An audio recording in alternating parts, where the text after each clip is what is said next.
let me tell you something real, something raw. You will never meet the version of you that God sees if you're addicted to the version the world celebrates. Because who God is calling you to be, she's not afraid of the unknown. She doesn't shrink herself to fit into the comfort zones of others. She walks with power, not perfection. She moves with purpose, not popularity. You see the woman you're becoming. She's not waiting for validation. She's being refined in private so she can be effective in public. She's being pruned, not punished. She's being stretched, not broken. Some of y'all are frustrated, not because God isn't speaking, but because you're still listening to the echo of your past instead of the whisper of your purpose. God already answered the question of, why me? He said, why not you? Stop asking people to sign on a calling they don't even have the spiritual credit to understand. They didn't see the nights you cried, the prayers you whispered, or the chains you broke off in silence. So don't let them define a journey they never walked. God is calling you to step into alignment, not just ambition. You've got the vision, but now you need the discipline. You've got the anointing, but now you need the structure. Because purpose without preparation becomes a burden, not a blessing. The next level of your life isn't about doing more. It's about becoming more. Let go of the applause. Let go of the need to prove. Let go of who you were and step boldly into who you're becoming. This is your season of becoming, not for show, not for status, but for significance. So sis, who is God calling you to be? She's not who you were. She's not who they said you are. She's not even who you thought you could be. She's greater, she's wiser, she's bolder, and she's already inside you, waiting for you to say, yes. Would you like this turned into a video script, a sermon outline, or a PDF version for sharing or speaking? Identity is not something you simply inherit. It's something revealed through transformation. And transformation doesn't happen in your comfort zone. It doesn't happen when everything is going your way, when the path is smooth, and when the people around you are cheering you on. No, real identity, the kind of identity that aligns with purpose and power, is revealed in the tension, in the testing, and in the transition.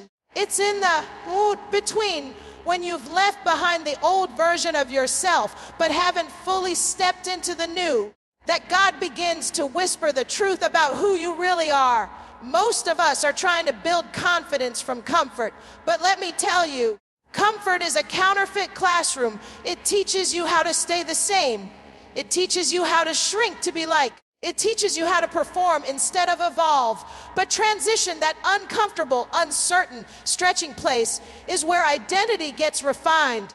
It's in the wilderness seasons, when you're stripped of what you thought made you strong, that you discover the strength that was already inside you. It's when doors close, people walk away, and the applause stops, that you begin to see who you are without the mask.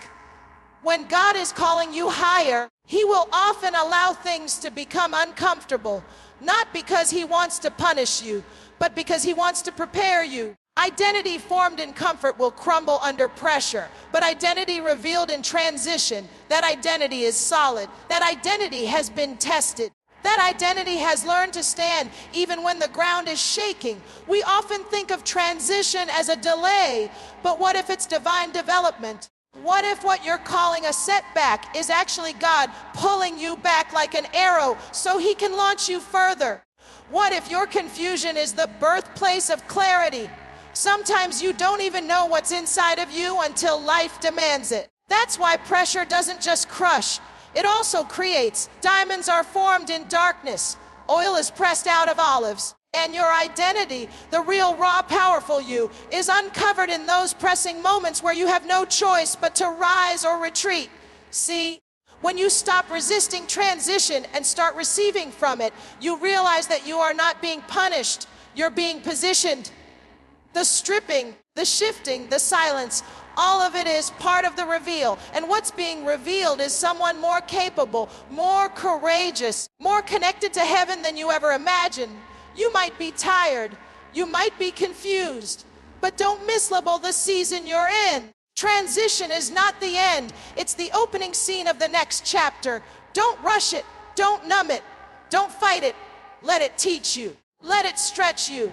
Let it tell you the truth. You were never meant to be who you were 5 years ago, 5 months ago, or even 5 minutes ago. You are evolving, and God is using the space between what was and what will be to sharpen your sight. He's not just changing your location, He's shifting your identity. He's not asking you to just move, He's asking you to become. So the next time life feels shaky and uncertain, remember this: your identity is not being destroyed, it's being discovered. You are not lost, you are being located. And when the dust settles, you'll look back and realize the uncomfortable space was the sacred space where God introduced you to the real you. Your past is not your prison. It is your classroom. And if you keep treating what you went through as something shameful instead of something educational, you'll miss the entire point of the pain. See, too many of us are dragging our history like it's a sentence when it was actually a syllabus. It was meant to teach you, not trap you. You're not behind, you're being built. And if you look back with the right lens, you'll see that every scar has a story, every detour had a design, and every failure had a function. You don't grow just by winning. You grow by surviving. You grow by overcoming. You grow by being honest with yourself about what didn't work, who you trusted that shouldn't have had access, and what cycles you repeated because brokenness felt familiar. But listen, just because it was familiar doesn't mean it was supposed to be permanent. God didn't let you go through it to shame you. He let you experience it so you could learn how to transform it. There's a version of you that only pain could introduce. Not because God wanted you to suffer, but because He needed you to see that even in suffering, purpose was still alive. You didn't die in it. You didn't drown under it. You came through, and that alone is a testimony. But now, it's time to stop worshiping survival and start walking in strategy. You don't have to keep replaying what happened. Instead, start asking what it taught you. Was it a heartbreak? Then maybe you learned that your value doesn't come from who stays. It comes from who you are when no one claps. Was it rejection? Then maybe it was redirection. Maybe it was God removing what you were trying to build on sand so He could teach you how to build on stone. Maybe the past didn't break you, it built you. But you won't see that if you keep mourning what's already finished. Too often, we try to erase the past instead of extracting the wisdom from it. But your past has insight. It shows you what kind of rooms you no longer need to enter. It teaches you what peace really feels like, because now you know what it's not. And most importantly, it humbles you. It reminds you that grace met you in your mess, and you didn't have to have it all together to be loved, to be chosen, to be used. Let me be real with you. There's power in being able to say, yes, that was me, but this is who I am now. That's not hypocrisy, that's growth. You don't have to carry shame over the seasons where you were still learning. You don't have to pretend like you've always been wise. We've all been wild before wisdom. We've all been lost before alignment. But God doesn't cancel you because of that. He qualifies you through it. So let the past be what it was, a teacher, not a trap. Let it teach you boundaries. Let it teach you grace. Let it teach you how to forgive, not just others, but yourself. Because when you give yourself permission to learn from it instead of running from it, you become dangerous to every lie that told you you'd never be more than your worst mistake. You are not what happened to you. You are what you chose to learn from it. And now you've got vision. Now you've got wisdom. Now you've got receipts. So stand tall. The walk forward. The past was your classroom, but your future, that's the graduation. Purpose doesn't always come in loud announcements or with crowd approval. It often comes wrapped in separation. And that separation, it doesn't always feel spiritual. Sometimes it looks like friends fading, doors closing, opportunities slipping through your fingers, or even feeling like you're being misunderstood by everyone around you. But here's what you need to understand. Separation is not rejection, it's redirection. It's not isolation, it's invitation. It's God pulling you back so He can pull something deeper out of you. And if you're not careful, you'll mislabel a sacred season of separation as abandonment, when really it's an alignment strategy. There will come a time in your journey where the life you built no longer fits the calling God has placed on you. What used to comfort you begins to irritate you. The places that once made you feel seen suddenly make you feel small. The people you used to run to now feel like they don't even recognize the version of you that's awakening. That's not a sign that you're broken. It's a sign that you're growing. And growth requires distance. Not because you're better than anyone, but because what's growing inside of you needs a different kind of environment to breathe. Purpose requires pruning. And pruning means God will cut away what can't go with you, not just bad habits, but sometimes good things that aren't right anymore. You may find yourself losing relationships you thought were lifelong. You may start sensing that certain circles no longer feed your spirit. That's not loss, that's refinement. The deeper your purpose, the more selective your path becomes.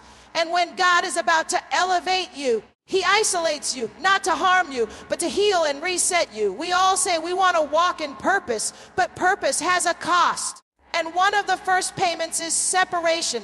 It forces you to confront how much of your identity was wrapped up in people's opinions, in familiarity, in fitting in. When God calls you higher, He'll strip away your need for agreement.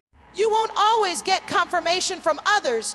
Sometimes your only confirmation will be peace. And if you need applause to obey, you'll miss your assignment waiting on affirmation from people who weren't invited into your calling. Letting go doesn't mean you don't love them. It means you love who you're becoming more. It means you honor what God is doing in you enough to stop settling for what's just good enough. Because purpose is not polite, it's disruptive. It will shake your friendships, test your loyalty to comfort, and require you to make hard decisions that don't make sense to anyone but God. And while separation can feel lonely, it's actually one of the most intimate times between you and the divine. It's where you stop being pulled in every direction and start becoming rooted in one. It's where you hear clearly, see sharply, and heal deeply. You begin to distinguish between what's seasonal and what's sacred, between who supports your potential and who drains your destiny. So don't fight the separation. Don't run back just because it feels easier. Don't downsize your calling to keep others comfortable. If God is calling you out of a space, out of a mindset, out of a relationship, it's because He's trying to make room. Room for new vision. Room for divine connections. Room for strategy, healing, and elevation. You don't have to explain your growth. You don't need to apologize for your separation. You're not walking away from people. You're walking toward purpose. And that kind of journey is never easy, but it's always worth it. Because on the other side of separation is clarity, strength, and a version of you that's finally in alignment with the reason you were born.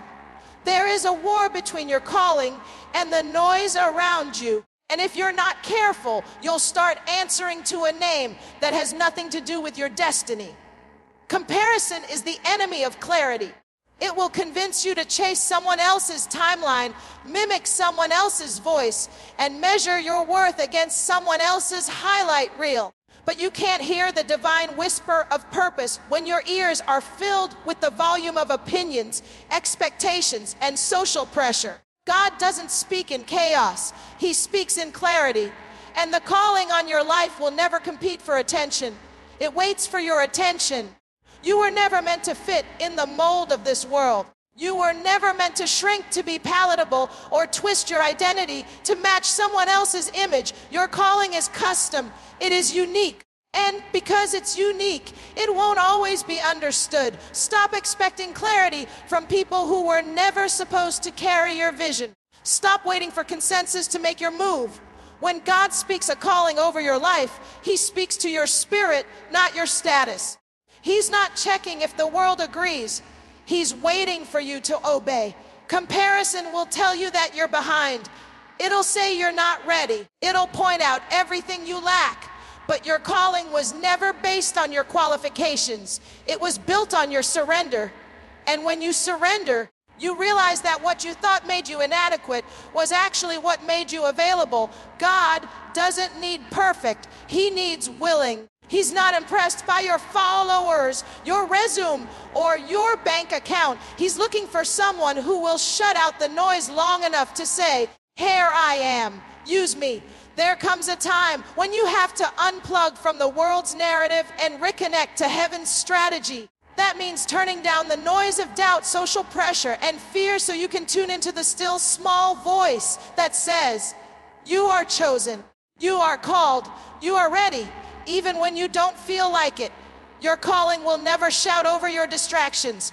It waits for your focus. When you compare yourself to others, you're not just disrespecting yourself.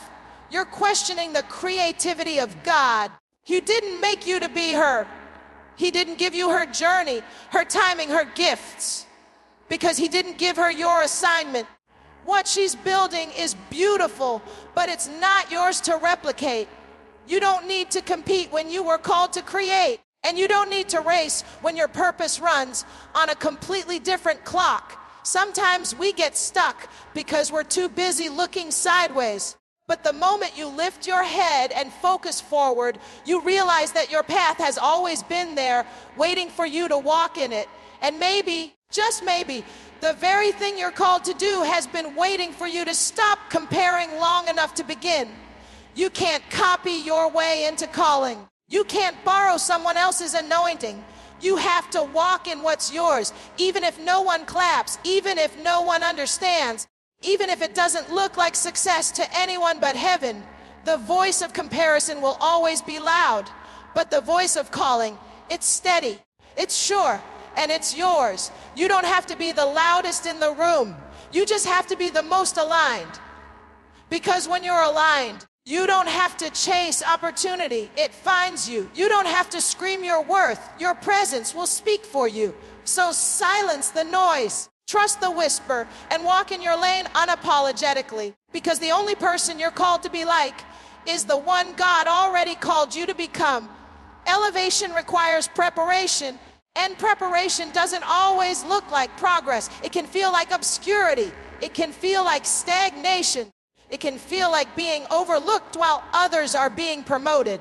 But trust me, just because it's not public doesn't mean it's not powerful. God often prepares you in private before he presents you in public. What you're going through behind closed doors isn't punishment.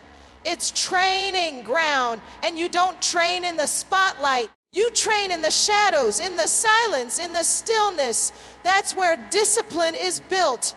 That's where character is refined. That's where your roots grow deep enough to sustain the weight of the calling you're about to carry.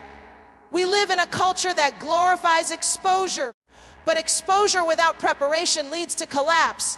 Everyone wants the stage, but few are willing to steward the preparation. Elevation without the character to carry it is not a blessing, it's a burden. That's why God will often take his time with you.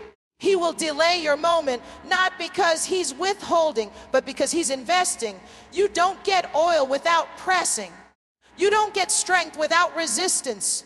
You don't get vision without stillness. Preparation is the process that forms the foundation beneath your feet. And while you're being prepared, you're also being protected. Sometimes the delay is divine, not because you're not ready to walk in the promise, but because the space you're about to walk into isn't ready to receive you yet. So he holds you back, not to frustrate you, but to fortify you. What feels like delay is often defense. What feels like silence is actually strategy. God will hide you in plain sight so that when the time is right, you're not just stepping into the next level, you're sustaining it. Don't underestimate the value of obscurity. That season when nobody knows your name, when your work feels unseen, when your faith is being tested, is holy ground. It's where you learn to be consistent when no one is watching. It's where you find out if you're doing it for applause or assignment. It's where you learn how to lead yourself before you're trusted to lead others. If you can steward the unseen, you'll be trusted with the seen. Elevation also demands obedience, not just ambition. You can't manipulate your way into God's timing. You can't hustle your way into his plan. At some point, you have to surrender to the process. You have to trust that every delay, every closed door, Every quiet season is doing something in you, even if you don't see it yet. He's not just preparing the platform for you, he's preparing you for the platform. And when the preparation is complete, the elevation will be undeniable. So don't rush the process. Don't despise small beginnings. Don't overlook the days of repetition, of routine, of refinement. What you're building in the dark will be revealed in the light. What you're learning in private will sustain you in public. You're not being overlooked. You're being overhauled. You're not being delayed. You're being developed. And when it's time for elevation, you won't have to force it. The doors will open, the people will come, and the moment will meet the version of you that was molded through obedience, faithfulness, and fire. Elevation is not just about what you're walking into. It's about who you've become on the way there. Let the preparation shape you. Let the process strengthen you. Because when your moment comes, you won't just rise, you'll reign. Healing is not a one-time event. It's a continuous journey, a daily decision to confront the pain, not bury it. So many of us are walking around functional but fractured. We're leading while bleeding, smiling while suffering, and moving while masking. And we've gotten so good at pretending we're whole that we've forgotten what it feels like to actually be healed. But the truth is, you can't walk fully in your calling while limping through your brokenness. Healing doesn't make you weak, it makes you honest. And honesty is where transformation begins. We often avoid healing because we've convinced ourselves that if we don't talk about it, it doesn't exist. But silence doesn't equal surrender, and avoidance doesn't equal peace. You can't conquer what you refuse to confront. What you won't heal, you will repeat. That cycle you're stuck in, that pain that keeps resurfacing, that bitterness you keep pushing down. It's all begging for healing, not hiding. And healing doesn't mean you forget what happened. It means you refuse to let what happened control who you're becoming. You deserve to be free. You free from the trauma that made you believe you weren't enough. Free from the betrayal that taught you to stop trusting. Free from the rejection that made you shrink to fit in rooms you were meant to outgrow. But freedom comes with a cost. And that cost is confrontation. You have to sit with the pain long enough to understand it. You have to revisit the memory without reliving the wound. That takes courage. That takes grace. That takes God. And let me tell you, healing is not linear. Some days you'll feel strong, and some days you'll feel shattered. Some moments you'll feel like you're over it, and then a word, a song, a place will pull you right back into the ache. But even in those moments, you are still healing. Don't rush the process. Don't shame the pace. Healing is holy work. It's the kind of work that builds something unshakable inside of you. It teaches you how to love without fear, how to trust without walls, how to lead without ego, and how to breathe again, fully, deeply, freely. There's power in your scars. They're not signs of weakness. They're proof that you survived. You made it through what should have broken you. You kept moving when quitting would have been easier, and now you're becoming whole. Not perfect, not polished, but whole. The kind of whole that doesn't need validation to feel valuable. The kind of whole that sets boundaries, not to punish others, but to protect peace. The kind of whole that looks in the mirror and sees worth, not wounds. Healing will change the way you walk. It will change the way you talk, the way you love, the way you lead. Because when you're whole, you stop performing and start showing up authentically. You stop chasing people who don't see your value and start aligning with those who do. Healing teaches you that you are not your pain. You are the lesson, the wisdom, the power that rose from it. And once you heal, you don't just live, you lead others into healing too. So take the time, do the work, ask the hard questions, cry the hidden tears. Forgive the people who never apologized. Release the version of yourself who was just trying to survive. You don't owe the world a performance. You owe yourself freedom. And healing is the door that leads there. Walk through it boldly, because the whole healed version of you is waiting, and so is your calling.